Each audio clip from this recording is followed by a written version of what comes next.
What's up, everybody? Welcome back. Appreciate you being here. We're going to continue on with our Army conversation, but first and foremost, happy birthday to my 5-year-old little girl, Nora Rose. Baby, I love you so much. 5 years seems crazy that 5 years ago we were in the hospital, man, doing this today. So big shout out to her, man. Love that little girl to death. We just celebrated yesterday. Another thing, folks, we're officially about 20 pounds down. See it in my neck and everything, but since I chilled out with drinking, life's gotten a lot better, man. Anyways, let's get on with this story right now.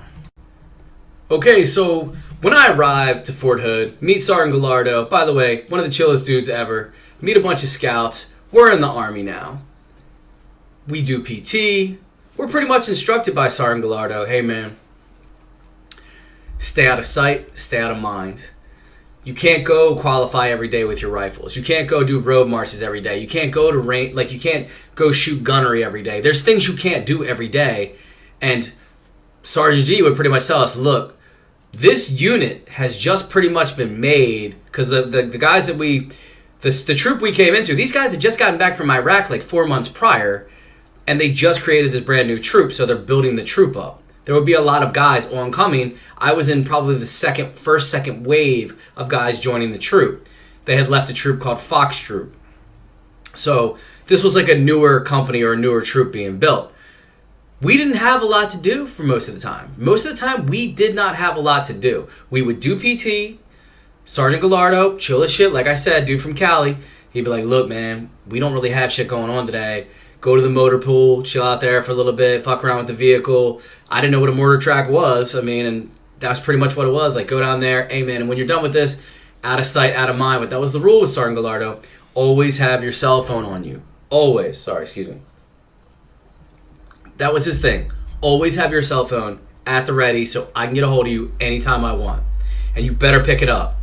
He only cared about two things. Doing well at PT and staying out of trouble and not getting him in any shit. That was what Sergeant Gallardo cared about. We had an XO or a lieutenant. Every platoon is going to have probably a platoon leader with their platoon, probably a second or first lieutenant. We had an awesome dude, First Lieutenant Panion. He was also our XO. This guy was a Halo assassin. This guy would come in our rooms and play Halo all day with us. This was my first impression of what the Army was, for at least for a combat arms guy in 2005 in Fort Hood, Texas. These guys that had just gotten back from Iraq and deployments, dude, these guys were not in any kind of mode to go mobilize again and let's go train and let's do this. They wanted nothing to do with that right now. So we were kind of the new guys coming in. The scouts that we were with, all day those guys would be stuck down in the motor pool. They'd be getting put on bullshit details. They weren't a big fan of us, but we were cool because we were like, what the fuck, man? We got, like, what are we supposed to do? Like, we don't really know. Like, so we were told to just go to our rooms and shit, man. Like, and play Halo all day pretty much with the XO. I mean, the guy that's the second in command from the company commander, he wants to come in your room, play Halo all day. That's what you're going to do. And that's what we did. And I became a professional sleeper, too. We didn't have nothing going on. Fuck it, I'm going back to bed. The Army was easy. It seemed easy, okay? Other than doing well in PT, qualifying with your weapon, doing whatever road marches or whatever we had planned or some shit, Army was easy. And I realized early on in the Army, you can be a fucking dumbass or a mega, sorry to say it, but you can be retarded and do well in the Army.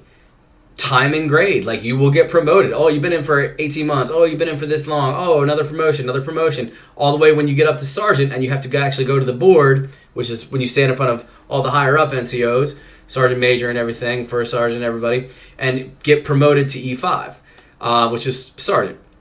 That was what my rank of Sergeant Gallardo was. He was an E5 sergeant. And guy was chill. The Army was easy as far as that goes. Do good at PT. If you're asked to do something, do it. Don't bitch about it. Just drive on and just get through it. Wait for the weekend. Salute the flag at 1700, 5 o'clock. It's what it was. Easy living. We had a pretty good time because we were getting tight. Me and a lot of scouts were getting tight. Me and my infantry guys that I went to basic with, I had 3 of those guys with me. We were tight.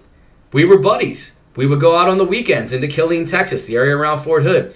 Burn that bitch down. Every bar, nightclub, strip club, you name it. We would burn that bitch down every weekend. We liked the Army. The Army was fun. Of course, we weren't doing a whole lot. We were shamming out a lot, getting off details and kind of avoiding or going to our room, or we'd go somewhere on Fort Hood and go to the PX, or it's what it was. We had it pretty chill. And then one day that shit changed. Yeah. One day Sergeant Gallardo comes to our room. He comes in, we yell at ease, he kind of looks at us and he's like, yeah, sit the fuck down, whatever, you know. That was Sergeant G. He's a cool dude though. He's like, look man, they sent us another NCO, another sergeant, he's 11 Charlie. He's going to kind of be the platoon sergeant. I'm kind of stepping down at that role because this guy was a staff sergeant. Sergeant Gallardo was E5, regular sergeant.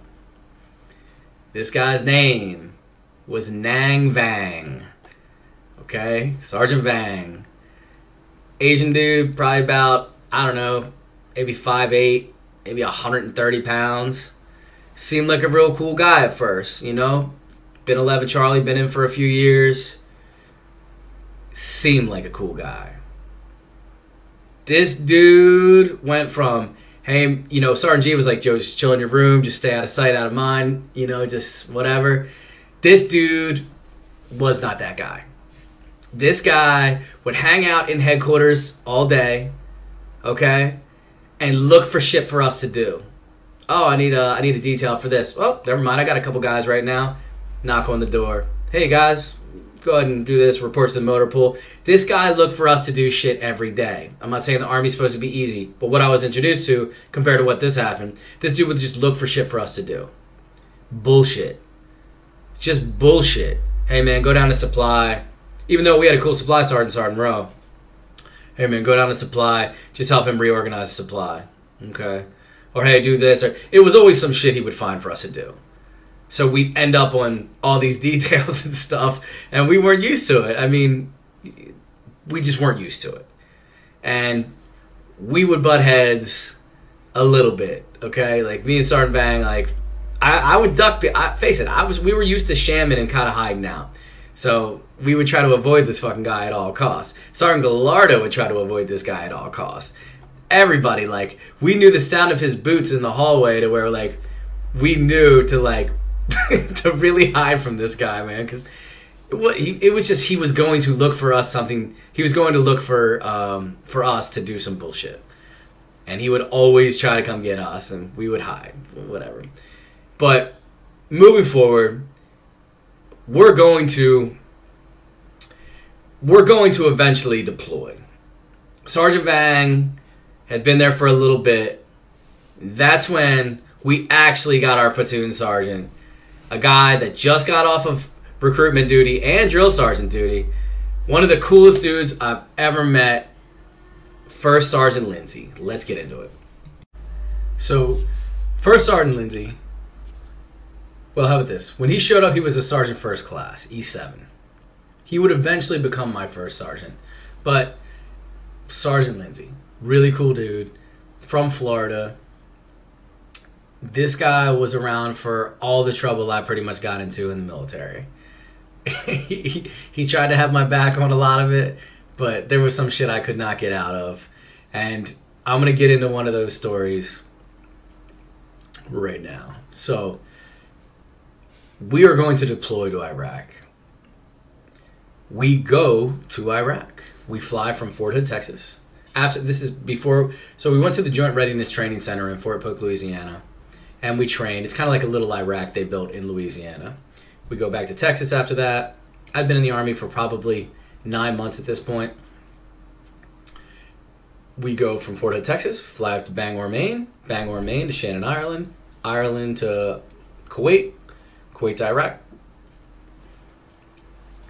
When we get to Kuwait, by the way, Kuwait, hot as fuck. First time I've ever seen a real camel, like a real camel. They're ugly. They spit. There's a big ass. They look like they have mange. Their fur's all fucked up and matted and shit. I don't fuck with camels. Never mind. But Kuwait, hot as shit. I got sick every time going to or from Iraq. Anytime, all the time, whenever I went. I got sick as shit. I don't know what it was. I got sick as shit. So did a bunch of other guys. We all got sick. So, when we get to Kuwait, we hear rumors that we're not going to the same place as the guys we've trained with, we've lived with, all the scouts. You know, it's rumors or whatever it is, but we're not going to the same place. So, you know, we're kind of confused by this. I mean, I had a whole group of mortar guys I got real tight with. We go from Kuwait to Iraq. You get on a C-130. Not a fun airplane. None of that. You see airplanes where they have like the stuff for air, for your, when your ears pop, like there's shoots air down. There's none of that. It's a cargo plane. This plane sucks, and you're in this plane. Go from Kuwait to Iraq. It's probably about an hour and 20-minute flight, maybe something like that. So we get to Iraq. We get to a place called FOB Anaconda, Forward Observation Base Anaconda. Anaconda is like a luxury retreat for a lot of guys. There are swimming pools, there's PXs. This place is massive. It's huge in Iraq. Sorry for that. It's huge in Iraq. Absolutely massive in Iraq. The place gets mortared almost every day, but it's so massive, those rounds usually never come anywhere close to you. I remember when we first showed up, that all these sirens would go off, and they had all these little bomb shelters, like these little like concrete things that people would run in real quick and get underneath them and like wait for, it would say incoming on the loudspeakers all over the FOB. We did that for like the first like month we were there, but after that I don't think we ever hid in one of those things again, because it got mortared every day, and you're like, fuck it, if it's your time, it's your time. So this is when I got my first little taste of the military kind of throwing me a curveball. So when we get to Anaconda, you know, Sergeant Lindsay, he kind of gets up with me and Sergeant Gallardo and everybody else, all the Joes. And he was like, "Look, we're staying here, and the rest of your unit, they're going up north to an area that ended up being a horrible AO, area of operations, a horrible place. They lost a lot of guys up there." It was what happened. I mean, we didn't have a choice to go up there with them. This place got mortared all the time, and there were mortar pits from north, south, east, west, all over this FOB that we were at. It was a metal connex that we lived in, where we parked our mortar track outside. Me and 3 other guys lived in a metal connex. I'll put pictures up of it. Bunk beds. Had a PlayStation in there, had a radio ran for when they would call fire missions over to us. We'd wake up, we'd put our boots on, we'd run out, lay mortar rounds down. This is what we did in Iraq for 15 months. But all along the whole time, our buddies, guys that we met in the military and the guys we had trained with and the guys we loved to death, some of these guys were dying. Some of these guys were getting really, really hurt up there. And when anything bad happens in Iraq, it's a blackout. So no phones, no internet, nothing, man. Like, they want to notify their family first before anybody, you know, this is back in like the MySpace days. Like, Facebook was still, I don't even think, around yet. So this was really, really difficult because like we knew these guys. We were friends with these guys. We knew these guys in Texas. They went up there. We stayed down here. That deployment, even though it was long, it was 12 months. We got extended 3.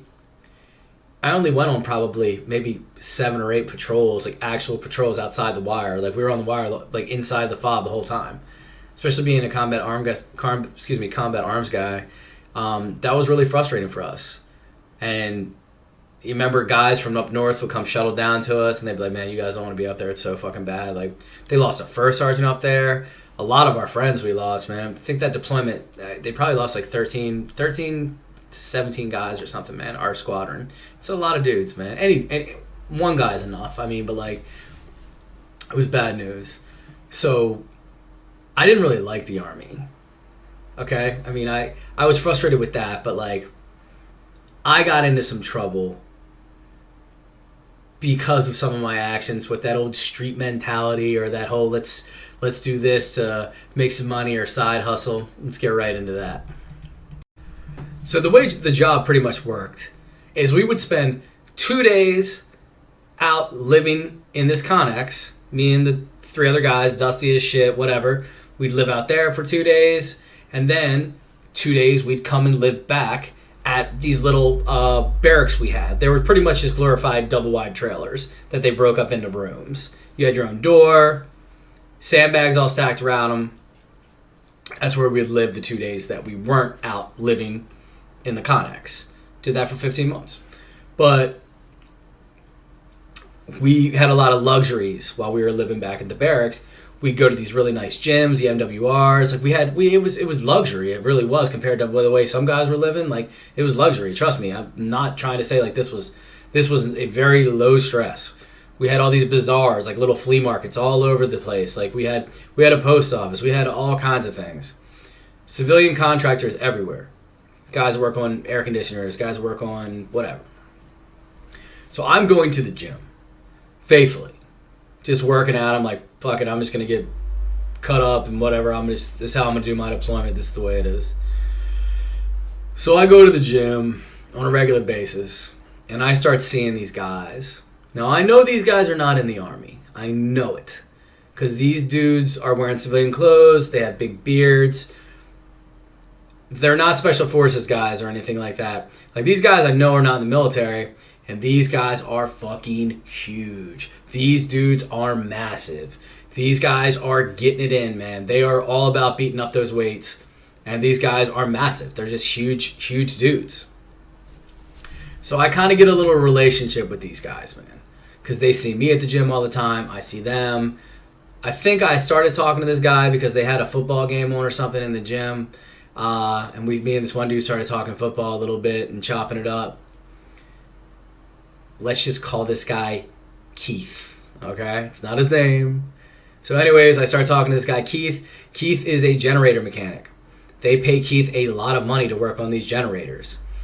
These civilians, those are civilian contractors, they would work for 6 months, make about $150,000, have off 3 months, where they usually go to like Dubai or somewhere in Thailand or wherever, and then go back to the States with a pocket full of money. I'm talking to this guy. We actually start working out together. He knows what I do, know what he does.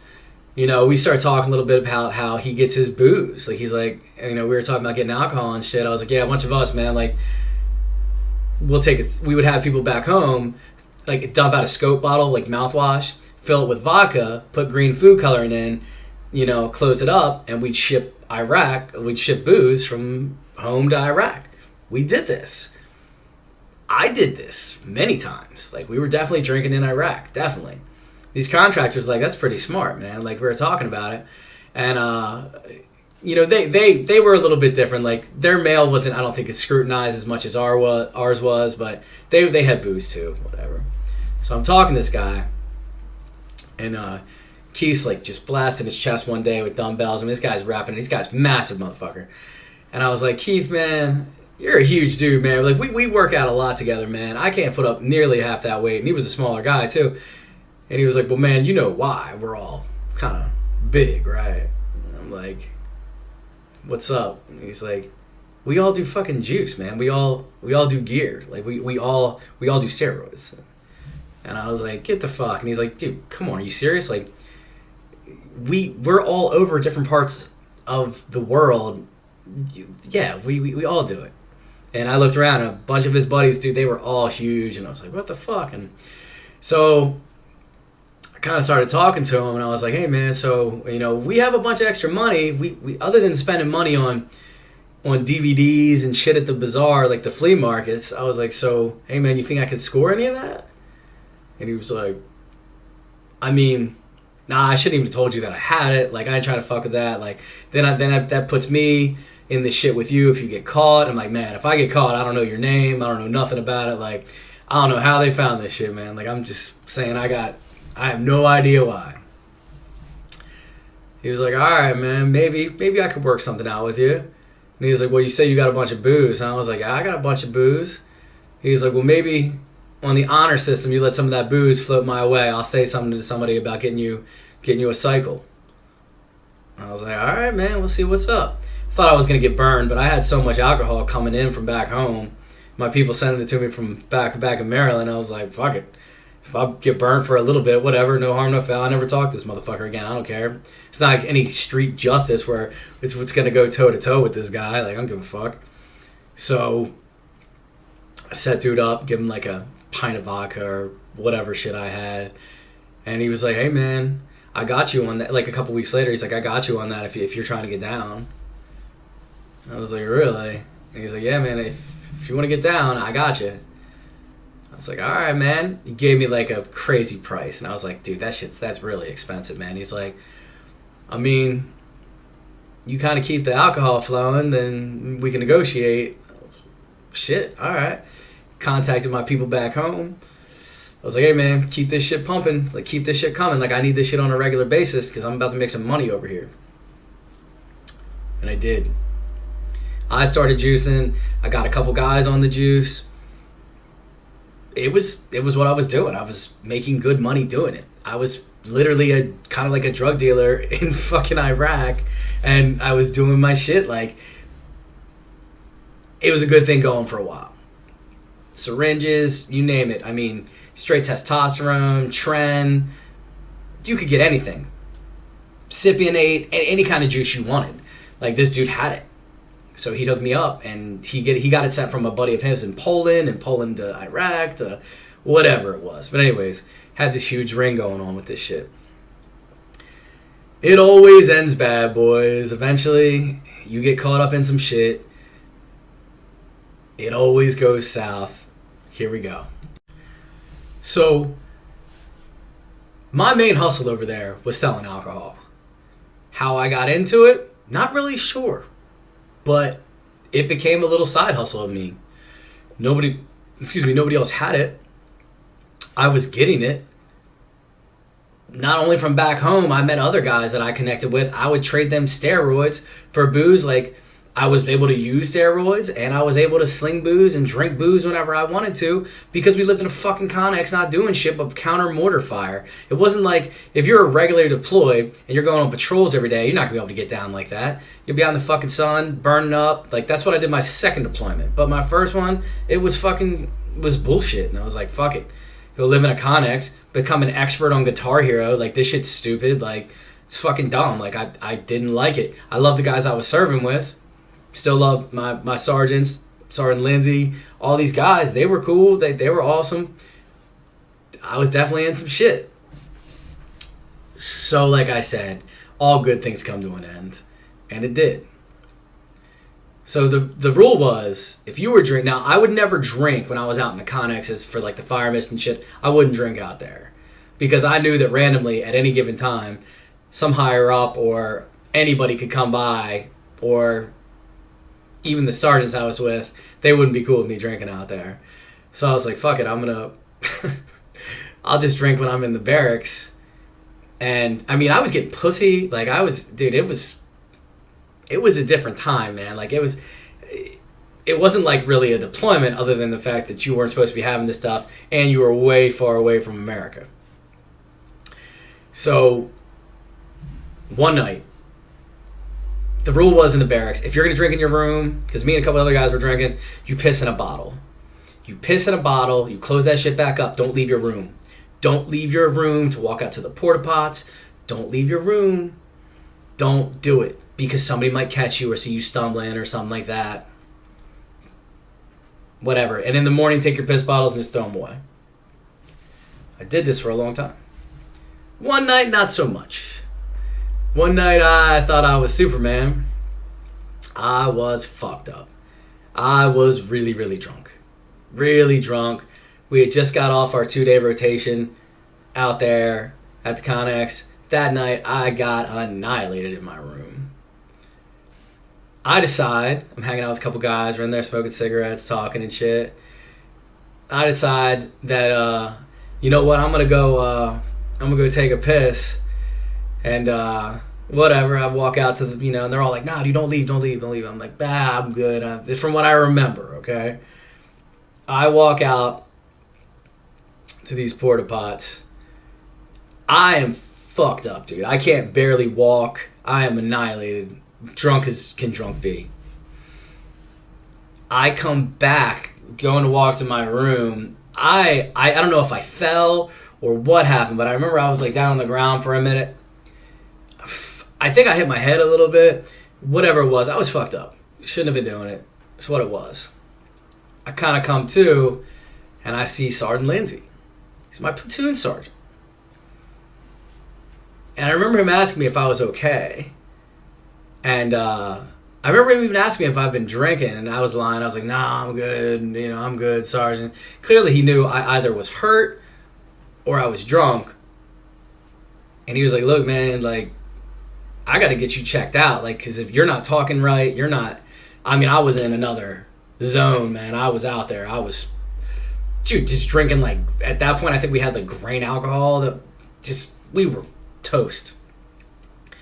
When I got back to my room, everybody that was in there had already left, so I don't even know how long it took me to walk to the bathroom and came back from the time I fell down to whatever. They didn't come looking for me or anything. Thank God. They would have been in the shit, too. But Sergeant Lindsay was like, man, we got to get you checked out. And I'm like, okay. I know if I would have told him, look, Sergeant, I've been drinking. I wasn't about that integrity life at that point, I guess. So, had to go get checked out. Took me to the headquarters battalion on the 5 in Iraq. Instantly, they were like, yeah, this guy's drunk. This ain't no head injury. Like, this guy's drunk. It gets bad. Real bad from there. They give me a breathalyzer. I'm way over. Sergeant Lindsay's like... the dude didn't do anything wrong. I think he thought I actually hurt myself. So, it was like, damn, all right, let's kind of check on this guy. The first sergeant for the company we were attached to, because when we stayed there, we were attached to a field artillery unit, 282 Field Artillery out of Fort Hood, Texas. We were attached to them. So they were all artillery guys. We were mortarmen. That's who we fell under. This first sergeant did not like me at all. And he definitely didn't like me now. Because I think the dude always knew I was into some shit, but he never really caught me on it. Oh, I was caught red-handed now. They went back to my room. Man, they found everything. I had just sold most of my juice, so I think they found a couple syringes and stuff, but I got rid of pretty much all the gear I had. They definitely found alcohol. There was no getting around that. Like, it was there. So, this is where I get my first taste of military justice. Uniform Code of Military Justice, that is. So, this first sergeant, they were going to throw the book at me. They were going to give me everything. They tried, I think, to court-martial me, to actually kick me out of the military. But I don't know if it was Sergeant Lindsay or somebody. I don't know if I had an angel on my shoulders or something, but somebody went to bat for me or something. And I remember standing, this was about a week later, because I had to go to JAG, like, the next 2 days. And Sergeant Lindsay had to take me to these places. I had to go and talk to like a legal, like JAG's like a lawyer for military guys. I remember they were reading my statement about what happened that night and everything. And I remember the lawyer, it was like some major or something. He was like, yeah, dude, you ain't no way you're getting out of this one, man. Apparently, while I was down at the breathalyzer place or down at the headquarters battalion, I was trying to hit on like the military police girls, like that were giving me the breathalyzer. I was on another planet. Like I was just zonked out of my head. Fucked up, just so fucked up. And like I remember him reading that paper, the JAG guy, and laughing. He was like, "Yeah, dude, they got you on this one, man. They're gonna max you on this." So the time comes. By the way, as soon as I got caught, they immediately put me out. Immediately put me out at the Connex. I was out there indefinitely until I went and actually got the punishment I was going to receive. So at this time, I'm a specialist. I'm an E4. Oh, Lord, it gets good here. I stand before the lieutenant colonel. That's the battalion commander. I stand before the sergeant major. That's the sergeant major. He's the commander for the battalion on the NCO side, sergeant major. Sergeant major and this first sergeant that fucking hated me. I forget his name, man, but this guy did not like me. And Sergeant Lindsay were there. And They were honest. I think Sergeant Lindsay made it. I think he said in when I was standing there, at position of attention, they're reading my charges and everything. I remember Sergeant Lindsay. I think he said something like, "Look, he just made a really bad mistake. He really messed up. Like, let's not ruin this guy for life," or maybe something like that. If I would have known old Jimmy Lindsay like that dude would have said something like that. He was a straight arrow, man. He was a good guy.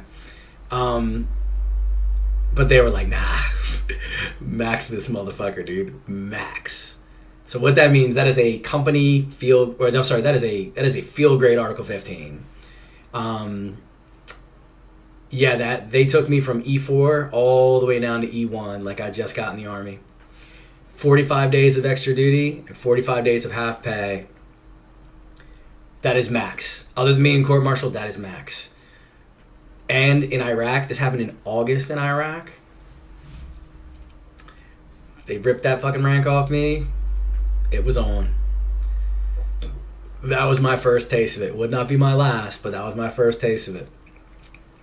Didn't mean I was a bad soldier. Means I made a bad mistake. And I wish I didn't, but I got caught up in the money. I got caught up, sounds really familiar, right? Like some of the other shit I did in my life. So I got caught up in all this stuff. I remember talking to Sergeant Lindsay afterwards, and he was like, look, man, you're going to get through this. I mean, he was always really encouraging me. He was like, look, this shit sucks right now, but like you'll be okay. He's like, by the way, you do have to show up every day for extra duty with that first sergeant right there. This motherfucker. I wish I knew this guy's fucking name, man, but first sergeant, I'm going to just call him First Sergeant Thomas. I'm just going to call him that. That might actually have been that motherfucker's name, but I'm going to give it to you straight how this dude and we did not get along. First day I showed up, I had to show up for extra duty. So I start my extra duty. My pay is already slashed. I'm an E1 making nothing in Iraq. You should be making bank. Like, no, I'm not making dick. Half your pay and extra duty for 45 days. Fuck that, man. Fortunately for us, we were living there for, over 365 days. We were there for, 400 and whatever it was. But, so, I show up to this guy's office. Oh, my God. Knock on his door. Morning for a sergeant. Good morning, Private Twig. Private. Notice it doesn't say specialist anymore. It says private. Because you're a fucking private. Roger, First Sergeant. This is how we're going to start this every day. One thing I know the guy had, he was a big Mets fan. Big Mets fan. And I love baseball. On his wall in his office, he had like a Mets baseball cap. I never forgot that. That'll get into the story a little bit later. So anyways, he was like, this is how we're going to start every day. He said, first, you're going to take this trash bag, get your gloves. You're going to walk around the whole squadron HQ, and you're going to pick up any cigarette butts. You're going to pick up, it's called a police call. You're going to pick up everything, trash, debris, whatever. I would try to stretch that shit out as much as I could. Because what he had waiting for me was not fun. And he's like, oh, and I want you to go, you know what, come on out. I want you to meet your new friend. I thought it was another dude I'd be serving with, like another guy that got in trouble too or some shit, like whatever. There was a fucking mound of sand. I want to say this bitch was at least 15 feet tall. It was huge. He's like, this is your new friend. I was like, that big ass pile of dirt? And he was like, yep. You're going to get to know this pile. We'll just call it Pile. You're going to get to know Pile real good. I was like, okay. And there was a stack of sandbags, just sandbags that weren't open yet. And he said, what you're going to do, I'm going to have you do this every day. He said, you see that building over there? It was just an abandoned building. There was nothing in there. It was just a fucking abandoned building. You're going to fill all these sandbags up. You're going to take this Pile. You and Pile here, or your new friend, you're going to take these sandbags and take them over to that building and stack them bitches. I was like, fuck, seriously? He's like, yep, this is what you're going to do. And the Army gives you this little shovel. It's called an E-tool. It's a little collapsible shovel. I was using that, so you had to scoop that shit and scoop that shit. It's fucking sucked. That dude's First Sergeant Thomas was like, I wish I could cut that shovel in half. I was like, God damn, dude, I'm already in the shit. You want to cut my e-tool in half now? This guy hated me. But I never gave up. Never. Every day. And this is in August in Iraq. It is fucking hot as a bitch. Hot as shit. The hottest shit ever. Every day I'd show up. And he would challenge me with something new. You know what? Today I want you to do this. You know what? Oh, back to the pile. And like this guy, he knew every day I fucking hated him. I hated him. God, I hated that motherfucker. But once I got past like the first couple weeks, I remember I went in his office one day, I reported, and I was like, hey, First Sergeant, got some coffee on? And he kind of looks over, he's like, Private Twig, it is... No, you don't get any coffee. I was like, come on, First Sergeant, I'm about to go I get to go hang out with Pyle all day. Like, what the fuck, man? Can I just get a cup of coffee, First Sergeant? And he kind of looked over and smiled at me, and he was like, no, get the fuck out to the pile. And eventually I started chopping at him because he made a comment one day. He was reading his paper. He would sit at his desk and read his newspaper. It was usually the sports section. And I made a comment one day, and I was like, reading about the suck-ass Mets. And he kind of like put the paper down like, the fuck did this guy just say to me? And I was like, I'm just joking, First Sergeant. I'm an Orioles fan, so like we're not doing that great. And he was like, he kind of put his thing up there, and he was like, back to the pile. And I was like, okay. He's like, I know no Orioles fan's gonna talk shit about the fucking Mets. Get the fuck out to the pile. It grew into not a friendship, I can tell you that, but it grew into something different because he knew I wasn't giving up. Sergeant Lindsay had my back, and he had my back the whole time, man. That guy he was telling me, he was like, man, just get through this shit. Just get through this shit. Keep driving. You're gonna be okay. There were some tough times, man, where I like broke down and I hated life, man. I hated everything. I mean, and you know, I hated everything. Being away from my house, being away from with my family, everything. Everything was that I brought, self-induced fucking pain I did. Plus, all my friends were getting clipped up north. Like, my friends were dying. I was down here being a fucking clown, being a stupid. There was actually people up north dying, man. It was so fucking selfish of me and stupid that... I mean, all I could do is when these guys would trickle down from up there, I'd make sure they had plenty of alcohol to drink and shit, which I did. A bunch of those guys. I made sure they had booze. But it was a bad scene. I ended up getting to the last week of my extra duty.